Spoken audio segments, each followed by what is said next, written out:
प्रदेश की सरकार ने सदन में बजट प्रस्तुत किया। बजट 7,36,000 करोड़ रुपए का था। ऐसा कहा गया कि उत्तर प्रदेश की सदन में सबसे बड़ा बजट है, जबकि बजट में मात्र 24,863 करोड़ रुपए नई योजना के लिए निर्धारित किया गया। यह कुल बजट 3.37% अर्थात यूपी सरकार के तथाकथित अब तक के बजट में मात्र 3% बजट ही नयापन है। भले ही सरकार दावा करती है यूपी में निवेश हो रहा है, रोजगार बढ़ रहा है, लेकिन असली बात यह है कि यह सरकार बेहद अदूरदर्शी है। लगातार यह सरकार कंगाल होती जा रही है।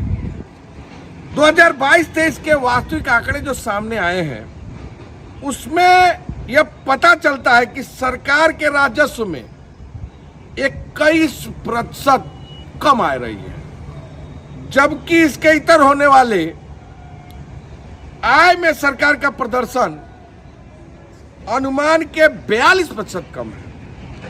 2022-23 में जो स्वास्थ्य का बजट सरकार ने पेश किया था, लगभग 33,000 करोड़ के व्यय का लक्ष्य रखा था। आपको जानकर आश्चर्य होगा कि जरूरी काम में सरकार ने मात्र 26,000 करोड़ ही खर्च किया। स्वास्थ्य जैसी जरूरी सेवाओं में 20% बजट शेष रहा। यह सरकार का आईना है। सरकार कहती है कि महाकुंभ में 2500 करोड़ रुपए खर्च करेंगे। मेरा सरकार से सवाल है कि एसटी, एससी, ओबीसी के विकास का जो बजट निर्धारण किया गया था 37% कम खर्च किया गया है। क्या यह सरकार बताएगी कि क्यों इतना कम खर्चा किया गया है? उन्होंने एससी, एसटी, एसटी, ओबीसी के बजट को खर्च करने में आखिर दिक्कत क्या थी? ग्रामीण विकास में निर्धारित लगभग 17% धन कम व्यय किया गया है। अब किस मुंह से योगी जी गांव में जाएंगे? क्या कहेंगे वो गांव में? विकास का कौन सा इनका मॉडल है? पूरा पैसा जब ये सरकार नहीं खर्च कर पाती तो गांव के विकास और अंतिम व्यक्ति को विकास से लाभान्वित कराने की इस सरकार की योजना का पूरी तरह यह बजट प्रदर्शित करता है। एक तरफ पीएम हर घर नल जल योजना की बात करते हैं, सफाई कर्मियों का पैर धोते हैं केवल वोट बैंक के लिए, लेकिन डबल इंजन की सरकार यूपी में जलापूर्ति, सफाई, आवास, शहरी विकास का बजट ही जो निर्धारण है वो खर्च नहीं कर पा रही है।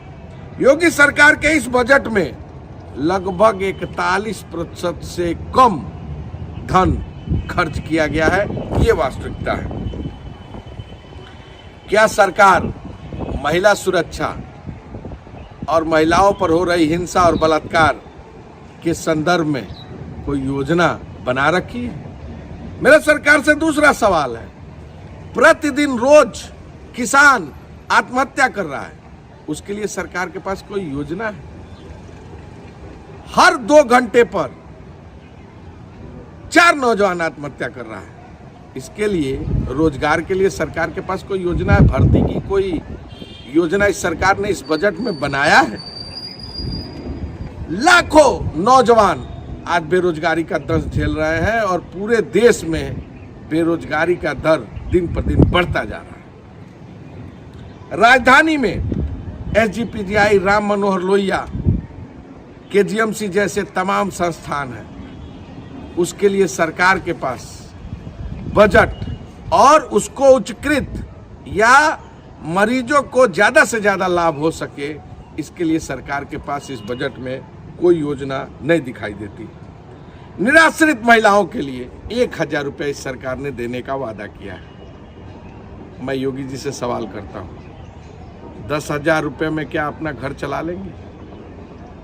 मेरा चुनौती है योगी जी के पास इसका कोई जवाब नहीं है। और आप 1,000 रुपये महिलाओं को देने की बात करते हैं, निराश्रित महिलाओं को।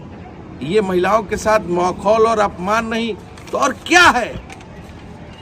सरकार ने सिर्फ दिखाने के लिए कुंभ और अयोध्या में खर्च करने की बात, बड़े धन की बात की है, लेकिन बेरोजगारी, गरीबी से पूरा देश जो कुरुक्षेत्र बना हुआ है, इस सरकार के पास इसके लिए कोई योजना इस बजट में नहीं दिखाई देती।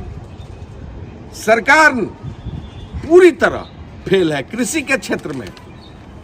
अभी मैंने देखा इस बजट में तो उन्होंने कहा है कि विकास दर 2023-24 में 5.1% होगी। आपका पिछला रिकॉर्ड क्या है?